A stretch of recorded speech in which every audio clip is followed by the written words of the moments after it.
এক মেয়ে তার মাকে জিজ্ঞেস করলো যে মা, আমাদের কি শখ আহ্লাদের কোনো দাম নেই? আমাদের কি শখ আহ্লাদ কখনো পূরণ হবে না? মেয়ে বললো, আরে পাগলি, কি বললি? তুই বড় হবি, তোর বিয়ে হবে, তোর প্রত্যেকটা শখ আহ্লাদ তোর স্বামী পূরণ করবে। মেয়েটা অপেক্ষা করলো স্বামীর জন্য। মেয়ে যখন বড় হলো, মেয়েটা স্বামীকে বলল বিয়ের পরে যে স্বামী, আচ্ছা আমাদের মেয়েদের জীবনে কি কোনো শখ আহ্লাদের কোনো দাম নেই? স্বামী বলল, আরে তুমি কি পাগলি? তুমি এখন বিয়ে করেছো, বউ হয়েছো, তোমার বাচ্চা হবে, বাচ্চাকে মানুষ করবা, তোমার ছেলে তোমার শখ পূরণ করবে। মেয়ে অপেক্ষা করলো, ঠিক আছে, হয়তোবা আমার সন্তান আমার শখগুলো পূরণ করবে। ছেলের মা হলো, একদিন সন্তানকে বললো, আচ্ছা বাবা, আমাদের মেয়েদের শখের কি কোনো দাম নাই?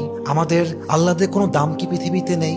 সন্তান বলছে, মা তোমার কি মাথা খারাপ? তোমার বয়স হয়ে গিয়েছে, তোমার এক পা কবরে ঢুকে গিয়েছে, তুমি এখন আল্লাহ বিল্লাহ করবা, কবরের ফিকির করবা। তখন মেয়েটা বুঝতে পারলো যে আসলে পৃথিবীতে নারীদের শখ বলতে কিছু নেই। পৃথিবীটা নারীদের আহ্লাদ পূরণের জায়গা নয়। নারীদের প্রথম এবং শেষ ঘর কবর ছাড়া আর কিছুই হতে পারে না। ঠিক কিনা বলেন?